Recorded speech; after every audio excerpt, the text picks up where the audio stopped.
want to share with you guys one of my biggest business resources, Upwork.com. Nothing has changed the way I do business more than this in the last 5 years. I did a little video on it a couple of weeks ago, but today I want to go deep. I want to show you guys how to use it properly for your affiliates, specifically how to hire a virtual assistant. So let's take a look.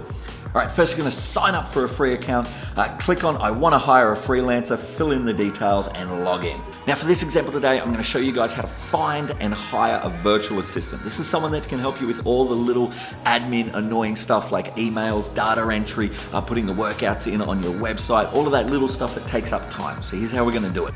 I'm gonna search for virtual assistant and then I'm gonna click on filters.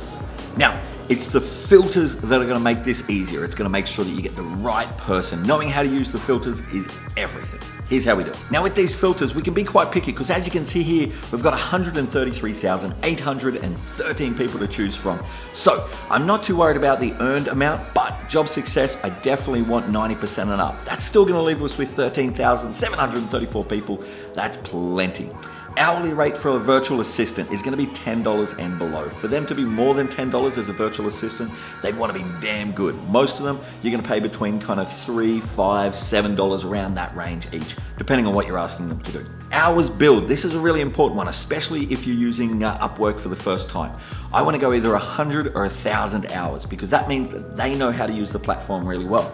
When you first use Upwork, it's gonna be a little bit tricky. You're gonna need a little bit of hand holding. So if you find someone that's done either 100 or 1,000 hours, you know that they're gonna be able to help you out with all the minutiae if you need to change contract length, need to send them files, that kind of stuff. So because there's 6,078 people to choose from that have done 1,000 hours or more, I'm gonna go ahead and choose that.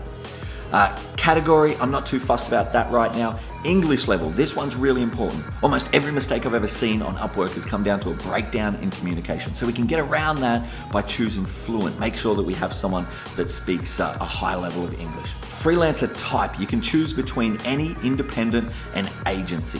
I'm gonna choose independent, so that means that they work for themselves. If I was doing a big job that had lots of different moving parts, like a complete branding package with website and branding and all that kind of stuff, then maybe I'd choose agency. But for this, I'm gonna choose independent because I want someone who works by themselves because that means that I'm paying them directly. I'm not paying an agency, which is then paying them after the fact. Last activity, I want someone that's active. I don't want someone that's been dormant that has another job or something like that. So I'm gonna go ahead and choose within 2 weeks.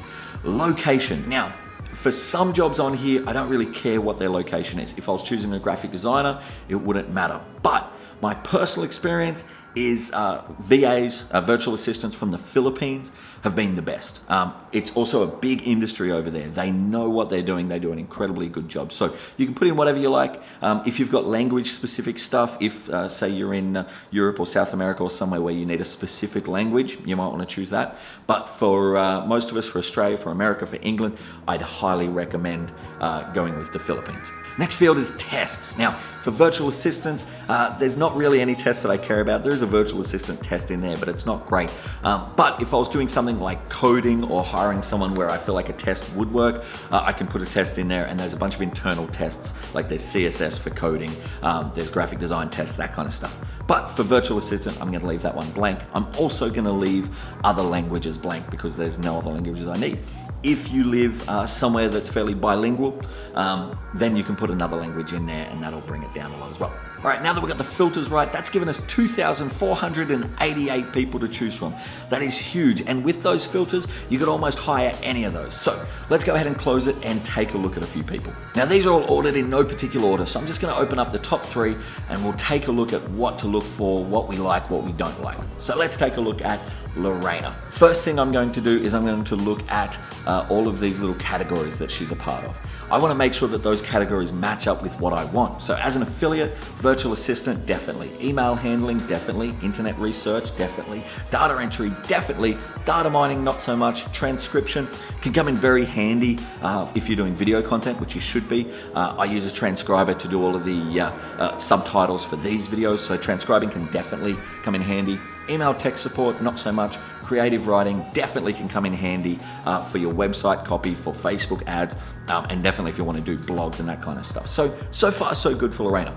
Let's take a look at her overview. I look very closely at the overview. This is kind of like a cover letter. So I want to make sure, firstly, that it's written well, that there's good grammar, good spelling, good prose, and that it really tries to sell herself, right? This is an important part of their profile. So if they can't get this right, I'm probably not going to work with them. Then I'm going to scroll down and I'm going to look at a work history. Now, one of the things I love about Upwork is they can't hide their work history, right?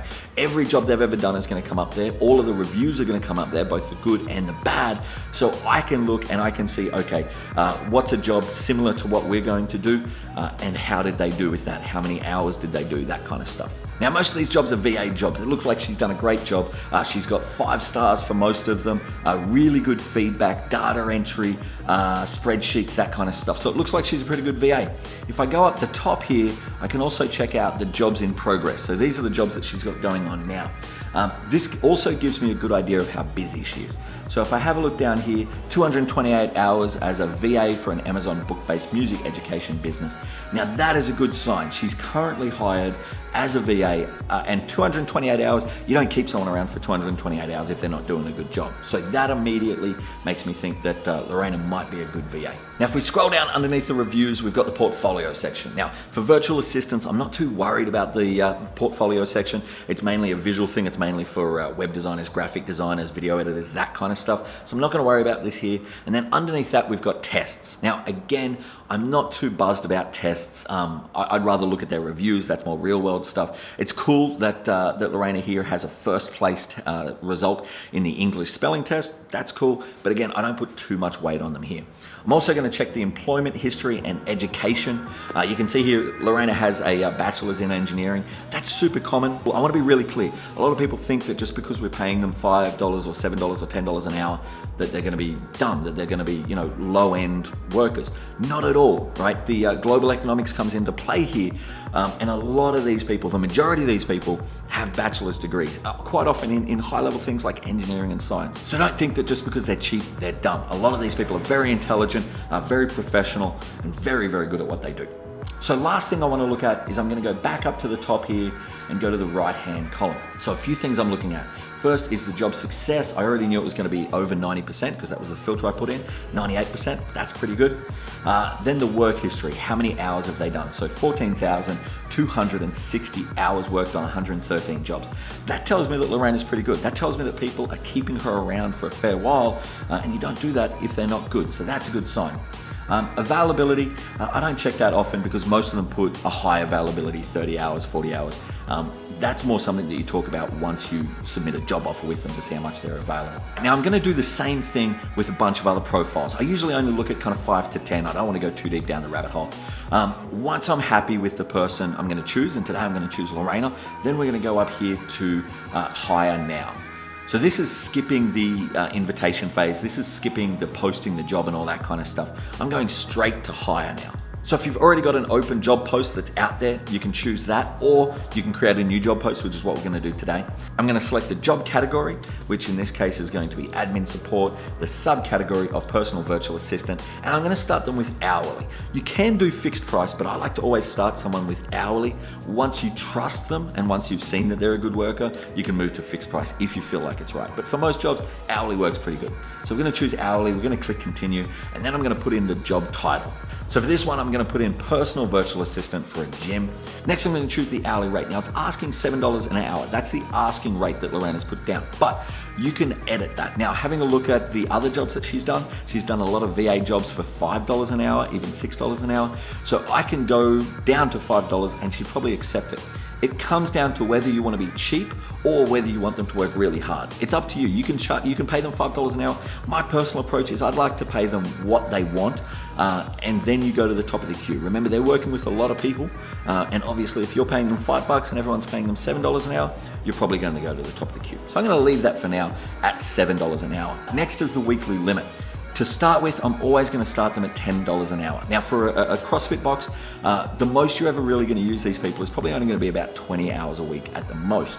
But starting with 10 hours a week is a nice, easy start, right? Starting with 10 hours a week, it's only going to cost me $70, or if I drop it down to $5 an hour, $50 a week. And I can use that initial 10 hours to just fill it out. If you've never used a VA before, you probably don't know what you want them to do. So it's a lot easier to start with 10 hours and just see how it goes.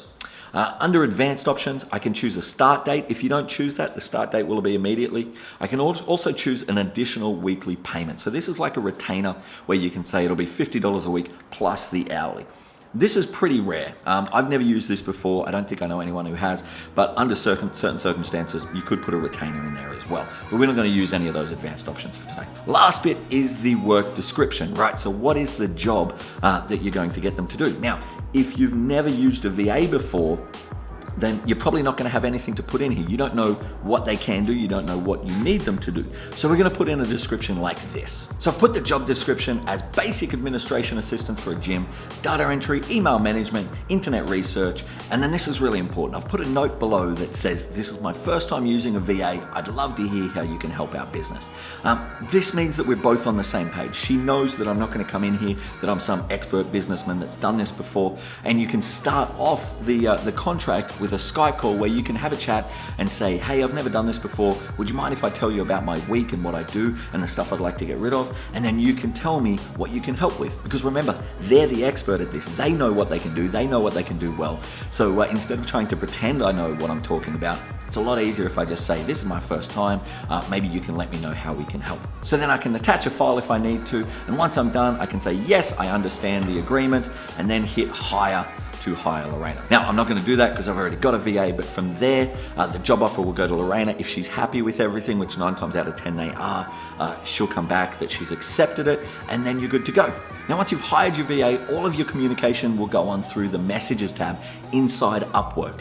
So you can chat over here, you've got the video message, you can even do a video call, and you can attach files down here. This is all done within Upwork. And this is done, number one, to make it nice and easy for both of us, but number two, to protect you. Now, I've never had a bad experience with Upwork, but I've never had a bad experience because everything is done through here, right? They're not asking me to go somewhere else where there's no track of what we've said or what they said would do. If I ever need to dispute something, the proof is all here in Messenger. Now, this is my favorite feature of Upwork. Once we've agreed with the VA what work they're going to be doing and they've gotten started, this is how Upwork protects us and makes sure that we know exactly what they're doing, make sure we're only getting charged for the hours that we're doing. So if we go to the jobs tab, down here you can see I've got a job for YouTube migration, transcription, and subtitling, and I've got Naj working hard on creating the subtitles for the Facebook videos, for these videos that you see every day.